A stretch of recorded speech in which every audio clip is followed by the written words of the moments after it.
Bueno, quiero agradecerles a la gente de Maizar que me hayan invitado y a todos los que han venido a escuchar, tantos amigos y conocidos, y a Guillermo por su presentación, te agradezco mucho. Bueno,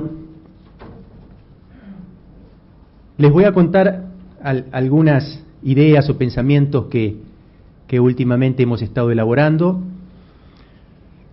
El título de la charla tiene que ver, es brechas de rendimiento en maíz, rol de la tecnología, pero la tecnología, el enfoque que le vamos a dar es tecnología de conocimientos, tecnología intensiva en conocimiento, y voy a dar varios ejemplos tratando de ilustrar este concepto.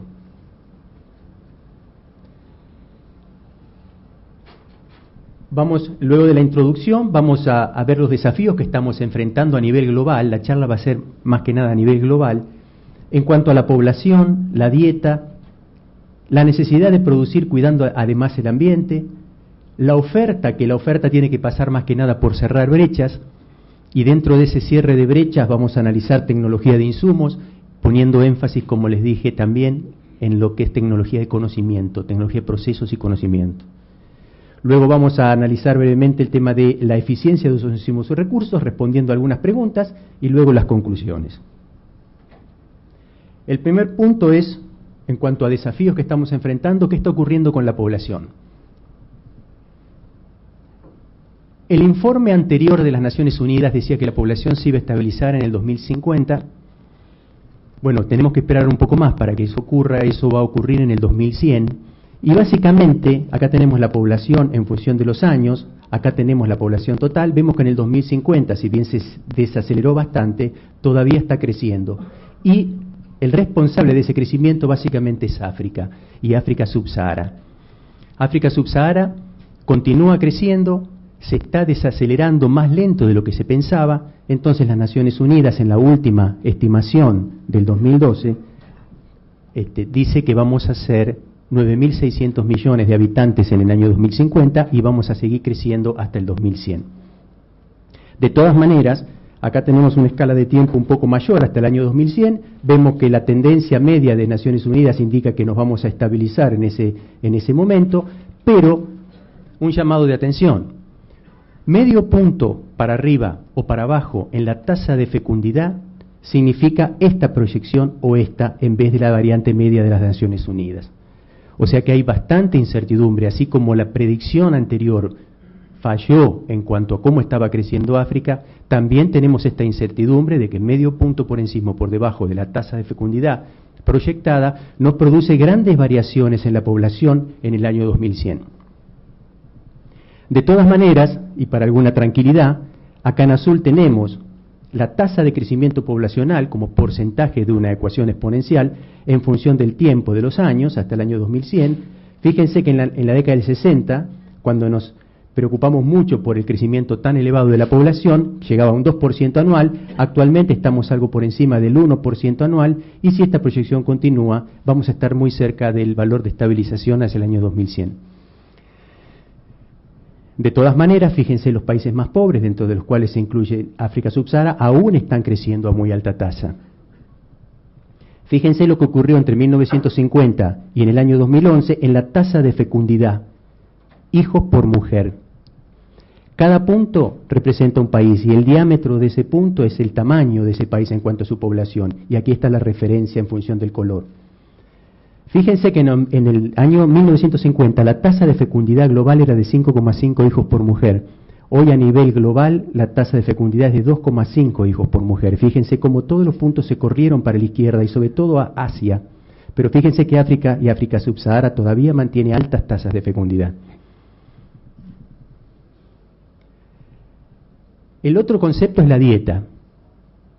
Aquí tenemos disponibilidad de alimentos para distintos lugares del mundo. La barra azul son las kilocalorías consumidas de origen o disponibles para consumir de origen vegetal, y la barra verde las de origen animal. Fíjense en África qué poquitas calorías de origen animal consumen en contraste con lo que es América del Norte, Europa u Oceanía. En este eje, en el eje X, estamos viendo ingreso per cápita de la población para 1880, 1950, 1980 y 2011. Fíjense que en la medida que pasan las décadas, cómo los puntos se van corriendo hacia la derecha, primero Occidente, y luego últimamente cómo los puntos de Asia se van corriendo hacia la derecha. O sea, hay un incremento en los ingresos per cápita, salvo, nuevamente, en los países de África subsahara que están más demorados.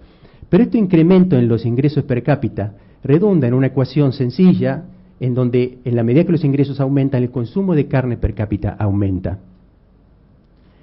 Esto se traduce entonces que en muchos lugares del mundo están comiendo mucho más calorías de origen animal. Y eso, para eso se necesita alimentarlas, y se necesita maíz, se necesita soja, y se está aumentando mucho a nivel global el consumo de cerdos, el consumo de aves.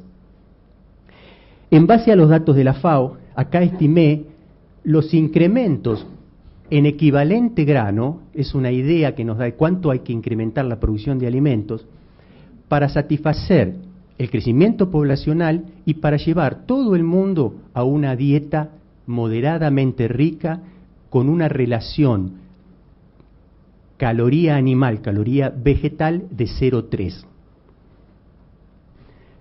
Necesitamos entonces, en función de, para satisfacer una buena dieta a toda la población en el 2050, necesitamos incrementar la producción de alimentos, según estos cálculos que realicé en función de base de la FAO, en un 66% de acá al 2050. Otros autores hablan de que hay que incrementar la producción de alimentos en un 70% de acá al 2050. Por supuesto que lo más crítico es África, porque es lo que más va a crecer y es lo que peor hoy consumen. Si analizamos lo que pasó en los últimos 50 años, aquí tenemos en verde el incremento poblacional y en azul la disponibilidad de alimentos. Fíjense que incrementa en mayor proporción la disponibilidad de alimentos que el crecimiento poblacional. Y si vemos en este grafiquito más pequeño en función de los años, la cantidad de alimento por habitante, vemos cómo va incrementando en la medida que pasaron las décadas en los últimos 50 años. El gran problema no es la disponibilidad de alimentos. Si uno calcula la cantidad de energía que producimos con los alimentos, con los principales alimentos, y la cantidad de energía que requiere la población para tener una dieta aceptable en términos energéticos, sobran los alimentos. El gran problema que hoy estamos enfrentando es la pobreza, es la capacidad de acceder a los alimentos, y eso básicamente se da en algunas regiones del mundo, y lo que estamos enfatizando es que ocurre en África subsahara. Bien. Además de la pobreza, el otro gran desafío que estamos enfrentando es el siguiente: hay que producir preservando el ambiente. La agricultura ejerce una gran presión sobre el medio ambiente, con efectos negativos bien conocidos sobre la erosión y degradación del suelo por deforestación y laboreo excesivo, contaminación con biocidas, pérdidas de tierra agrícola por salinización, en gran parte por el mal uso del riego, pérdida de biodiversidad, efectos de gases invernadero, aunque el aporte de la agricultura a los gases invernaderos es menor, pero es algo que hay que igual considerar. Este gráfico muestra, en una escala temporal logarítmica bien amplia, la producción de cereales globales en millones de toneladas en negro, cómo fue aumentando, y lo que tenemos que producir, según alguna estimación, en el año 2050. Tenemos que aumentar la producción de alimentos. Pero paralelamente con eso, tenemos que reducir el impacto ambiental. Esta es una escala, es un índice de Wackernagel, que lo que dice es la cantidad de planetas Tierra que estamos utilizando para producir lo que consumimos y disponer de nuestros desechos. Y fíjense que actualmente estamos utilizando cerca de 1,5 planetas, cuando lo lógico sería no pasar de 1. Si bien esto es consecuencia de todas las actividades humanas, la agricultura contribuye a este uso ambiental. Entonces el gran desafío es aumentar la producción y paralelamente, que eso es novedoso, disminuir el impacto ambiental, porque hasta ahora aumentamos la producción incrementando impacto ambiental. Bueno, el gran desafío que tenemos, y sobre todo los agrónomos, es aumentar producción reduciendo impacto ambiental. Bien, ¿cómo lo hacemos? Oferta de productos agrícolas. Aquí tenemos un mapita que nos indica con colores amarillos las zonas de pasturas, con colores verdes y rojos las zonas de producción de cultivos para alimento, y en rojo las principales zonas del mundo para producción de alimentos. Tenemos una superficie cultivada de aproximadamente 15 millones de kilómetros cuadrados, la podríamos duplicar, pero existe hoy un gran consenso en que no es conveniente desde el punto de vista ambiental, degradación, pérdida de biodiversidad, emisión de dióxido de carbono, etcétera, etcétera. No es conveniente incrementar la superficie, sino que lo que tenemos que lograr es un incremento en los rendimientos por unidad de superficie. Aquí tenemos para el caso de maíz, con distintas tonalidades de rojo o de rosa, los rendimientos. Cuando más oscuro, más rendimiento. Cuando más claro, menos rendimiento. Y fíjense la cantidad de regiones en el mundo que hay, sobre todo fíjense acá en África, ¿no? En algunos lugares de Asia y de América, los rendimientos de maíz son bajos. Si lleváramos todos los rendimientos de maíz, cerrando brechas e incrementando los rendimientos, si lleváramos todo a la media mundial de maíz hoy, aumentaríamos la producción 175 millones de toneladas de maíz, llevando todo el mundo a la media. O sea, lo que está por debajo de la media, llevándolo a la media. Hay espacio para incrementar los rendimientos reduciendo brechas. Fíjense, acá tenemos la evolución en el tiempo de los rendimientos en función de los años, para Estados Unidos, para Argentina y para Kenia. Fíjense los rendimientos de Kenia que están muy bajos. Si bien los rendimientos de Kenia son algo más bajos que en otros lugares por problemas de temperatura y radiación, hay brechas enormes que cubrir. Después vamos a volver sobre estos conceptos. En Balcarce formamos parte de un gran proyecto mundial liderado por la Universidad de Nebraska, que se llama brechas de rendimiento, ¿no? Brechas de rendimiento para los principales cultivos. Entonces, lo que hace este proyecto es estimar para todos estos circulitos en donde se consiguen los datos climáticos, los datos de suelo, y en función del manejo de cada uno de esos lugares, se estima con los modelos de simulación el rendimiento potencial, el rendimiento alcanzable en función de la lluvia disponible y además el rendimiento real obtenido. Y se calculan las brechas. Esto puede ser una información muy útil para ver, bueno, cuánto podemos aumentar los rendimientos cerrando brechas con tecnología de insumos o tecnología de conocimientos. Este es el trabajo de Fernando Aramburu, que es un becario de INTA que está trabajando y haciendo su posgrado en Balcarce, en donde para todo el país hizo esas estimaciones, y tenemos acá los datos de rendimientos potenciales, rendimientos alcanzables con la lluvia disponible y los rendimientos reales. Vamos a pasar rápido sobre esto. Acá hay un resumen de todo, integrando todo el país. Los rendimientos reales están indicados en esta escala por esta barrita. Estos son los rendimientos que se podrían obtener máximos con el agua disponible por precipitación, y estos son los rendimientos potenciales que se podrían obtener si regáramos adecuadamente. Los datos indican que hoy estamos a un 55% de los rendimientos que podríamos obtener con el agua disponible. Y si cerráramos esto a un 80%, o sea, si incrementáramos esta barra a un 80% de esta, aumentaríamos la producción de Argentina en 9 millones de toneladas, lo que es casi un 50% de aumento. Esto es para tener una idea de la importancia que tienen las brechas y cómo trabajar con las brechas puede incrementar la producción. Tecnología de insumos. Esto es a nivel global, sacado de un trabajo de Deschambry, en donde uso de fertilizantes en función de los años, superficie irrigada en función de los años. Hay mucho espacio para incrementar la fertilización, hay espacio para incrementar el riego, hay agua disponible, hay posibilidad de fertilizar. En la clásica tecnología de insumos. Por ejemplo, en Argentina se repone entre un 30 y 50% de lo que se extrae, aproximadamente. Bueno, Fernando nos va a hablar de eso en un rato. Ahora, en cuanto a tecnología de insumos, en el resto de la charla lo que vamos a presentar es cómo hacemos para incrementar la eficiencia de esos insumos y de esos recursos, valiéndonos de nuestra capacidad creativa, innovadora, de nuestra tecnología intensiva en conocimientos. Entonces, acá les presento los rendimientos en función de un insumo en este caso kilogramos de nitrógeno disponible en el suelo. Tenemos la típica ley de los rendimientos decrecientes, no proporcionales. En la medida que vamos aumentando unidades de estos insumos, las respuestas son cada vez menores. La ley de los rendimientos decrecientes. En este punto, la eficiencia de uso de este insumo está dado por la pendiente de la recta que une ese punto con el origen. En este punto, la eficiencia está dada por la pendiente de la recta que une este punto con el origen. Claramente, en la medida que aumentamos un insumo, tenemos menor eficiencia con mayor producción, pero menor eficiencia, en el rango analizado en esta figura. Varias preguntas.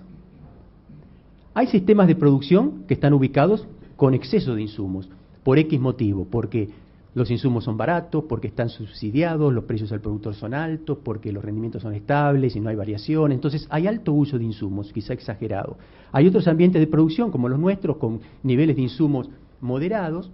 Hay otros sistemas de producción con niveles de insumos muy bajos. ¿Y por qué muy bajos? Porque tienen bajos precios al productor, porque están en sistemas degradados, porque los insumos son caros, bueno, etcétera, etcétera.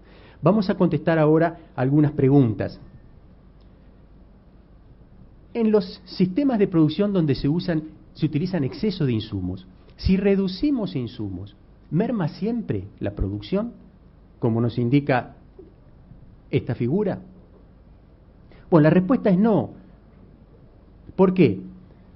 Porque si estamos en esta curva, con esta eficiencia, si reducimos la cantidad de insumos y nos desplazamos por esta misma curva, vamos a ver que la producción va a caer. Pero si saltamos de curva, si estamos ahora saltando de curva por X motivo, vemos que disminuimos el uso de insumos manteniendo el nivel de producción. ¿Cómo logramos ese salto de curva? Con buenas prácticas de manejo de los fertilizantes, con buenas prácticas de manejo del cultivo, con el mejoramiento genético, y vamos a dar algunos ejemplos de esto. Acá tenemos datos de la FAO, años, rendimiento de los cereales, desde 1980 y algo, 1990 hasta nuestros días. Fíjense que esto es en Francia y en Gran Bretaña. Fíjense que los rendimientos no han caído, pero en esa misma época están en una clara política de reducir los niveles de insumos, en este caso de fertilización. Ahora, reduciendo insumos, mantienen rendimiento o en algún caso lo incrementan. ¿Por qué? Porque tienen mejores híbridos, porque usan mejores prácticas, porque tienen mejores técnicas. Acá tenemos otro ejemplo que lo saqué de un trabajo reciente de Grassini, para el caso de Nebraska. Él analiza esto para Nebraska y para Iowa, dos lugares donde se usaban insumos en exceso. Fíjense, desde 1970 hasta nuestros días, el nivel de fertilización se mantuvo más o menos constante, pero los rendimientos aumentaron. Entonces la eficiencia de uso de ese fertilizante se incrementó. Ahora, ¿por qué aumentó la eficiencia? Por mejores híbridos, por mejores prácticas de manejo, por mejores prácticas del riego, o sea, un paquete que hace que la eficiencia de uso de esos insumos sea mayor. Otra pregunta que nos podemos formular es, ¿cae siempre la eficiencia de uso del insumo si incrementamos los insumos? Nosotros estamos en Argentina, donde se utiliza poco fertilizante para cerrar los balances. Si incrementamos en los próximos años, si incrementamos el uso de insumos, ¿va a caer la eficiencia de uso de ese insumo? Y de nuevo, la respuesta es no, en la medida que nosotros saltemos de curva. Si nos mantenemos en una misma curva y aumentamos el uso de insumos, la eficiencia va a caer como les mostraba en la figura anterior. Pero si vamos saltando de curva, podemos incrementar la fertilización aumentando la eficiencia de uso de esos insumos, o sea, rompiendo la ley de rendimientos no proporcionales. Y acá tenemos un ejemplo que es la tesis de Matías Ferreira, que creo que está por ahí, hizo un trabajo muy bueno en donde vemos los kilogramos de nitrógeno disponibles en el suelo y el rendimiento en grano en función de esos kilogramos de nitrógeno disponible, pero para distintos paquetes, que en este caso el paquete está constituido por el híbrido y la densidad recomendada para ese híbrido en alta producción. Fíjense que en la medida que podamos ir saltando de curva, incrementamos el uso, la disponibilidad de nutrientes de este nivel a este nivel y la eficiencia aumenta. ¿Por qué? Porque la pendiente que une este punto con el cero es menor que la pendiente que une este punto con el cero.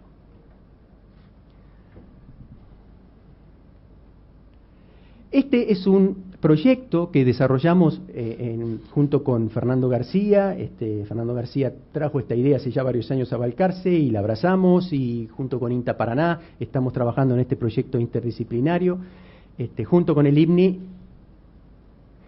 en donde lo que hacemos, acá mostramos solamente al maíz, el maíz está inserto en una rotación, pero mostramos el caso de maíz. Lo que hacemos es seleccionar de los ensayos reduccionistas, en donde analizamos variables una por una, seleccionamos aquellas prácticas de manejo que nos puede incrementar la eficiencia de uso, por ejemplo, del nitrógeno, o la eficiencia de captura, o la eficiencia fisiológica, o sea, el rendimiento por unidad de nitrógeno absorbido.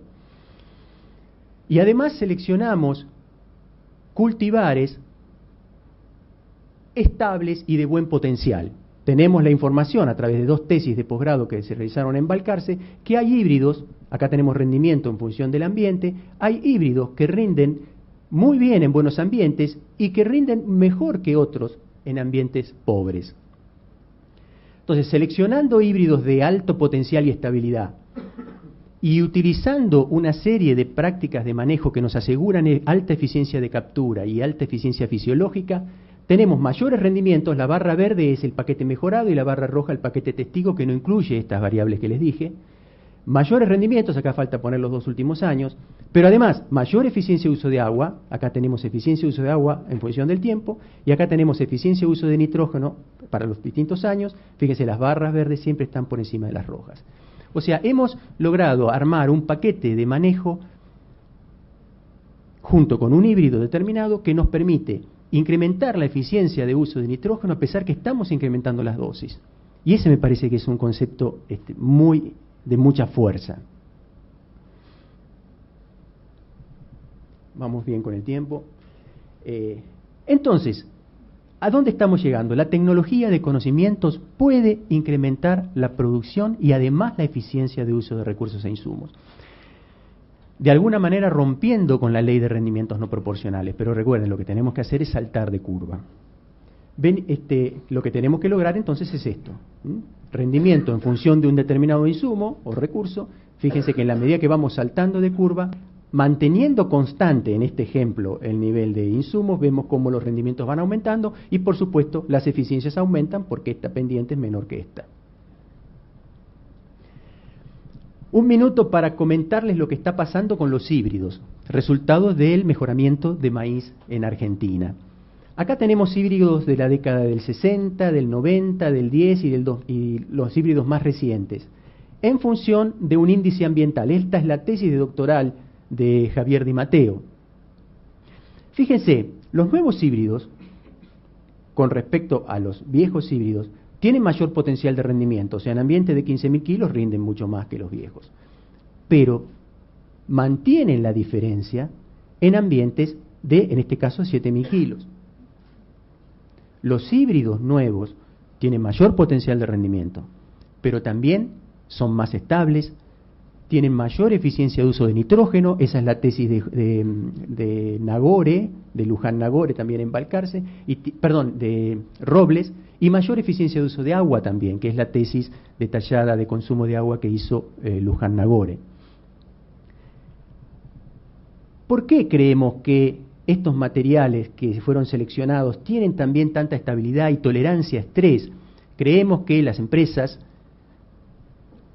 al realizar la selección en altas densidades y al hacer pruebas multiambiente para evaluar sus materiales, están seleccionando por tolerancia a estrés, porque la alta densidad es sucedánea de tolerancia a estrés en el maíz. Si quieren, después en las preguntas podemos detallar algo más sobre esto. O sea que la selección en altas densidades y las pruebas multiambiente que realizan las compañías generan materiales más estables, y estamos viendo estabilidades en algunos casos asombrosas. A todo esto se suma el potencial que tienen los eventos, los transgénicos, por ejemplo, tolerantes a sequía, que si bien por ahora están con resultados dudosos, en los próximos años algunos autores afirman que vamos a tener un impacto de esos transgenes. A la tarde vamos a tener una charla sobre estos temas. ¿Qué pasa con los productores que están a la izquierda de la curva, que no usan insumos. ¿Por qué no usan insumos? O porque tienen malos precios, o insumos caros, o porque están en ambientes muy degradados y no responden, por ejemplo, a la fertilización. La mitad de la producción mundial de alimentos la realizan pequeños productores, y muchos de ellos con rendimientos muy bajos. No todos, pero muchos de ellos con rendimientos muy bajos. En esta situación, podemos incrementar la disponibilidad, por ejemplo, de nitrógeno, sin recurrir a las técnicas de la Revolución Verde. Hay varias cosas para pensar acá. Estos productores, por ejemplo, los conceptos agroecológicos pueden tener una importante cabida en estos ejemplos. Y recuerden, estos productores producen la mitad de los alimentos del mundo. Esos conceptos agroecológicos incluyen la fijación biológica de nitrógeno, las rotaciones, técnicas para capturar el agua en ambientes donde el agua puede ser muy restrictiva. Además, la homeostasis energética, o sea que producción sin tanta dependencia de energía externa. O sea que tenemos la posibilidad de incrementar la producción utilizando técnicas compatibles con el ambiente, que por supuesto no se limitan solamente a estos productores. Acá tenemos ejemplos de titonel en donde, por ejemplo, la intersiembra con leguminosas o las rotaciones con leguminosas incrementan, en este caso en Mozambique, los rendimientos de maíz de forma notable, que son las barras negras, por acercar el nitrógeno de la fijación biológica.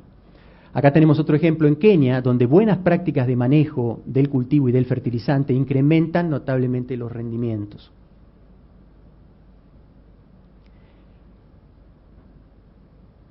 También preparé acá un ejemplo para demostrar la importancia del conocimiento de los principios ecofisiológicos, en este caso del maíz, para pegar esos saltos de curva y incrementar la eficiencia de uso de recursos e insumos.